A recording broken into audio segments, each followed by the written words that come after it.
Get out, you worthless wife who can't even do household chores. I sat on the floor, braided and belittled, while my mother-in-law glared at me. I've got Mauricio and my mom. We don't need you. You always look so miserable. You are just a parasite. My sister-in-law, who never lifts a finger around the house, said with utter disdain.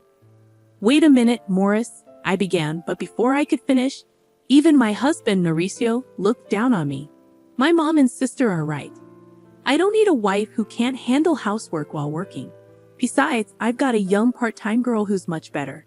Pack your bags and leave, he said, standing by his words. All three of them began to berate me, calling me a failure over a wife. I clenched my fists, feeling exploited. How dare they? Just you wait. I'll make sure you all get what's coming to you, I thought angrily. But as I looked at the three of them without changing my expression, I said, Fine, I'll live. The downfall of the family that's been dumping everything on me begins now. My name is Eleanor. I'm 32, a working housewife. Most women work after marriage these days, and I continue to work at the company I joined after graduating college because I love my job. One morning, as I was busy getting ready for work, Mauricio spoke up. Hey, Eleanor, can you handle this?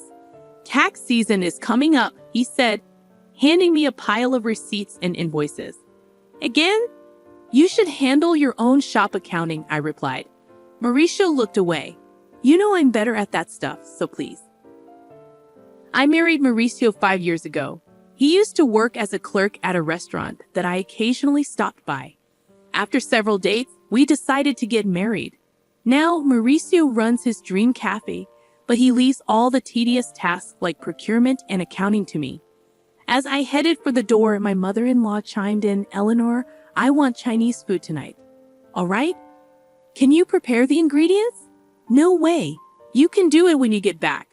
Also, Vivian and the kids are coming this weekend. Make sure you prepare something they can eat. I replied, feeling the weight of their expectations pressing down on me. Reluctantly, I replied and left the house.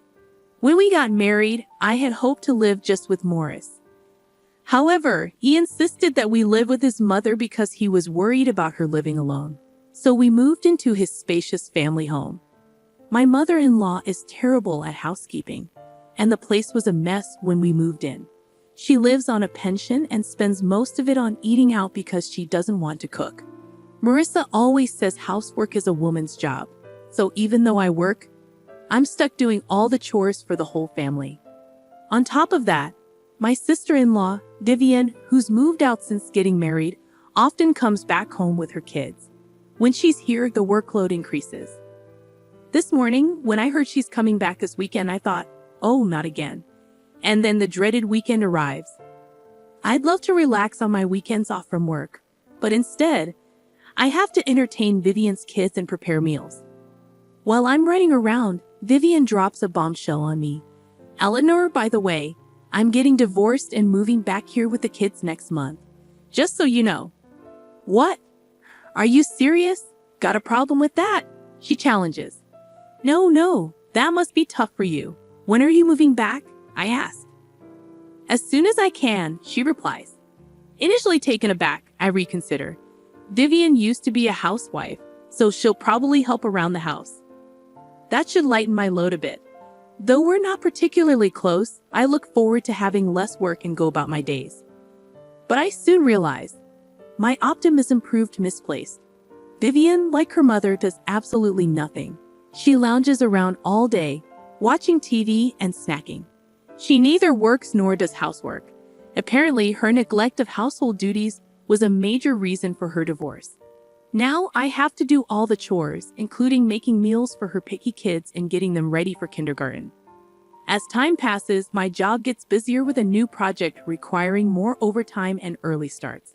The house becomes increasingly messy. Coming home to a chaotic house is utterly disappointing. And yet, everyone keeps asking, when's dinner? Or you're so slow. To make matters worse, I start getting passive-aggressive comments from Vivian and my mother-in-law. Eleanor, the laundry is piling up. Just because you work doesn't mean you can slack off. My mother-in-law scolds. But I'm busy too. As I try to argue, Vivian cuts in, talking back to your mother-in-law? You're so bold, Eleanor. And you've been buying all the meals. That's not good for the kids. If you're home, can't you help out a bit? What are you saying, Mauricio?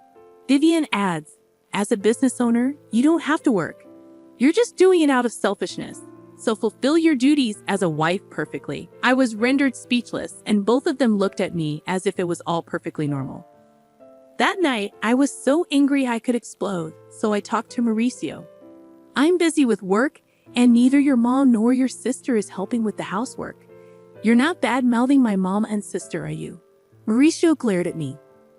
I replied in amazement, no, that's not it. But I can't handle all the housework by myself. If you could help me a little. I'm busy running a business. You might not understand because you have an easy office job, but running a business is hard. Besides, housework is a wife's job, isn't it? Don't expect me to do it, he retorted, then went to sleep, leaving me to stew in my thoughts. But then an idea came to me. I quickly grabbed my phone and made some online purchases before going to sleep. A few days later, a bunch of new appliances arrived. A new washer-dryer, a cleaning robot, and kitchen appliances with automatic cooking functions. If no one's going to help me, I might as well make my chores easier with some handy gadgets. As the delivery guys were bringing in the washer, my mother-in-law and sister-in-law showed up. You bought a new washer without asking. The old one still works, but it's old, and this will make laundry faster and easier, I explained. What's all this? A cleaning robot and cooking appliances? My mother-in-law summoned me to the living room, where they were sitting on the sofa, and I was told to sit on the floor. Mauricio was there too, sitting next to his mom, looking smug. What's going on? I asked, confused. What do you mean? What's going on? You bought all these lazy gadgets with the household money. What are you thinking? My mother-in-law shouted. I thought it would make housework more efficient. I defended myself. It's not about efficiency. People these days rely too much on machines. My sister-in-law chimed in. Exactly, Eleanor. And those are luxury items. The appliances we have are still usable. You're just being wasteful because Mauricio is a business owner. She added, glaring at me, and Mauricio nodded in agreement. But I was just trying to make life easier for myself. Can't you even do housework properly? I countered. I wanted to say, look who's talking, but I kept quiet. Finally, my mother-in-law, perhaps frustrated by my silence, snapped, if you can't even do housework properly, you should just leave. I looked at her in shock, and she glared back at me, saying, we don't need you. Mauricio and I are fine without you. You always look so tired and miserable. You're just a parasite. My sister-in-law spoke in a tone that suggested she was fed up. Wait a minute, Mauricio, your mom and sister are being way too harsh. I turned to Mauricio for his support, but he looked down on me and said, they're right. I don't need a wife who can't handle housework. I stared at Mauricio in disbelief, but he just smirked.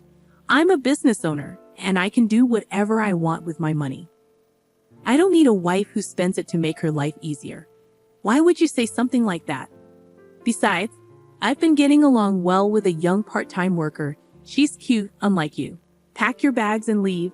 Stunned by Mauricio's words, all three began to berate me, calling me a failure of a wife. I clenched my fists in anger. After exploiting me all this time, they dare to say this. Just you wait. I'll make you regret this. But I kept my composure and said, fine, I'll leave. Good, we'll be better off without you, my mother-in-law spat out. I silently stood up and placed something on the table. Mauricio, let's get divorced. It was a pre-filled divorce application. As a sort of talisman, tired of everything, I decided, fine, I'll sign it, but don't regret it later. Mauricio signed the papers and I packed my bags, moving to a weekly apartment that same day. No one came to see me off. I submitted the divorce papers to the city hall and rented a condo. Around the same time, I accepted a promotion I had been refusing due to housework and became a department head. Advancing my career, which I had almost given up on, I became more and more immersed in my work. Thrilled that no one was there to hinder me more than anything else, I was overjoyed. About a week after leaving, my former mother-in-law started calling, but I was busy and had no desire to talk to someone who had called me a worthless wife. I continued to ignore her calls. A year later, on a day off, she called again. Thinking it was time to settle things, I answered, "Hello." "Eleanor, you finally answered. How could you ignore me for over a year?" "What do you want?" she inquired. "Well, how are you doing? Are you okay?" Her probing questions seemed insincere. "I'm doing great, working hard in my own apartment. I've been promoted and my salary has increased. I'm living comfortably," I replied straightforwardly. "Is that so? Would you consider coming back?" Her tone was almost pleading. "Why now?" I asked, shivering. "We're in trouble. We're running out of money." I couldn't help but smirk as I responded, "Oh, Mauricio's shop isn't even making an $11,000 profit, huh? And neither you nor your daughter work, so that makes sense." "Eleanor, you knew?" she asked incredulously. Yes, I knew. Mauricio's cafe was only making about $800 a month in profit. I was the one handling the finances, so of course I knew.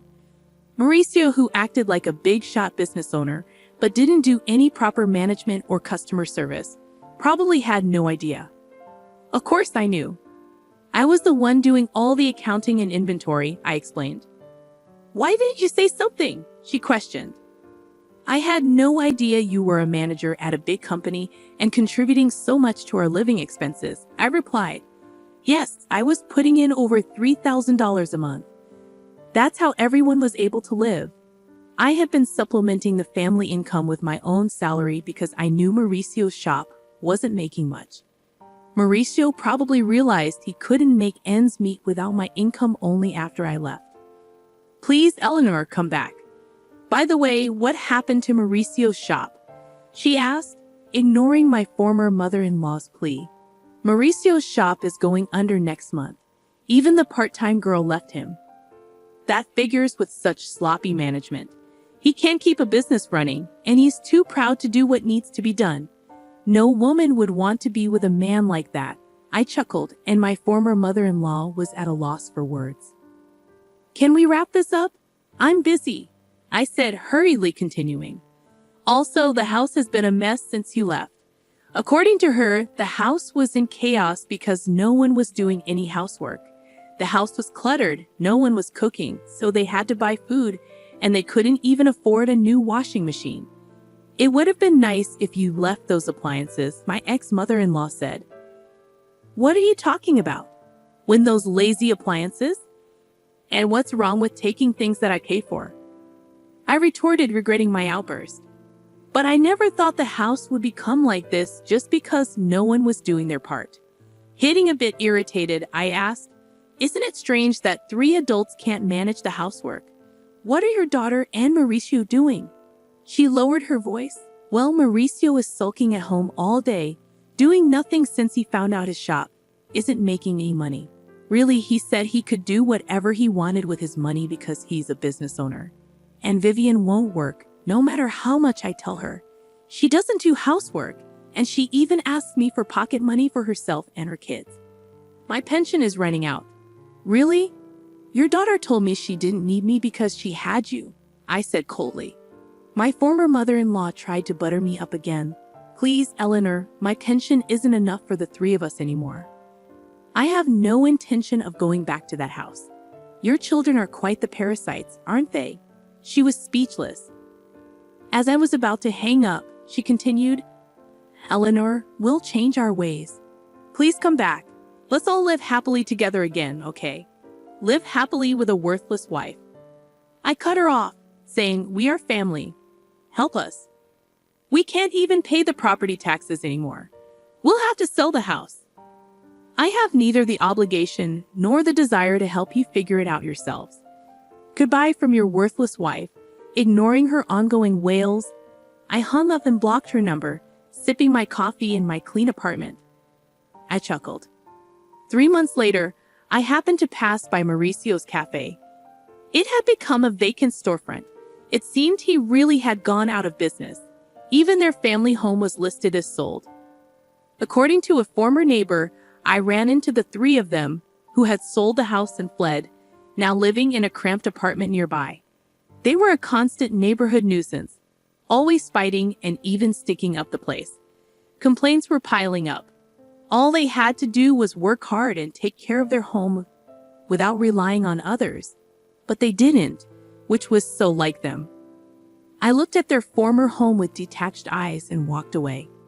Since then, I've been focusing on my work. Recently, a sincere and hardworking colleague confessed his feelings for me, saying, "I love how dedicated you are to your work. We are dating with the intention of getting married. I don't think my next marriage is too far off, and this time I'm looking forward to grabbing hold of happiness."